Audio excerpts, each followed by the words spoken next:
ఈరోజు చాలా బాధాకరం. నాగన్న కొంతు,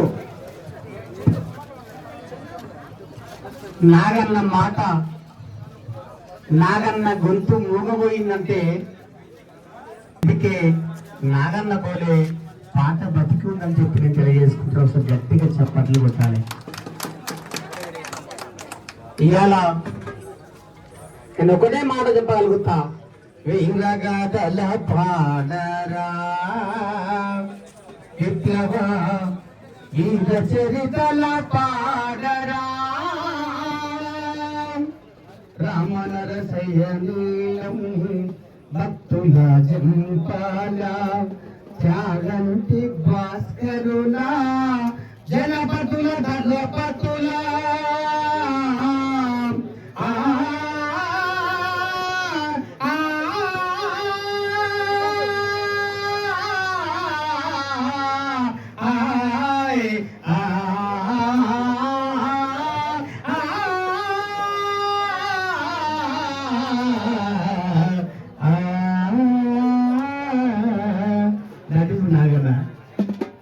గట్టిగా చెప్పట్లు కొట్టాలి. ఇవాళ మా అందరికీ సంగీతం రాదు, మా అందరికీ సంగీతం రాదు, సరిగమలు రావు. కానూరి పాడుకొని సరిగమలు పలికించినటువంటి నాగన్న గొంతు ఎక్కడున్నా మా గొంతులో ఉండాలని కోరుకుంటున్నా మనస్ఫూర్తిగా. ఆయన ఎక్కడున్నా మా గొంతులో ఉండాలి. వెళ్ళిపోతున్నా నేను వెళ్ళిపోతున్నా, వెళ్ళిపోతున్నా నేను వెళ్ళిపోతున్నా, వెళ్ళిపోతున్నా నేను వెళ్ళిపోతున్నా, వెళ్ళిపోతున్నా నేను వెళ్ళిపోతున్నా. పల్లె నుంచి పోతున్నార తమ్ముడు, నీ గొంతు మారాలైత తమ్ముడా. వెళ్ళిపోతున్నా వెళ్ళిపోతున్నా, వెళ్ళిపోతున్నా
ఏలో గానున్నా మా నాగన్న మా కళాకారుల గొంతులోన పారాడ రా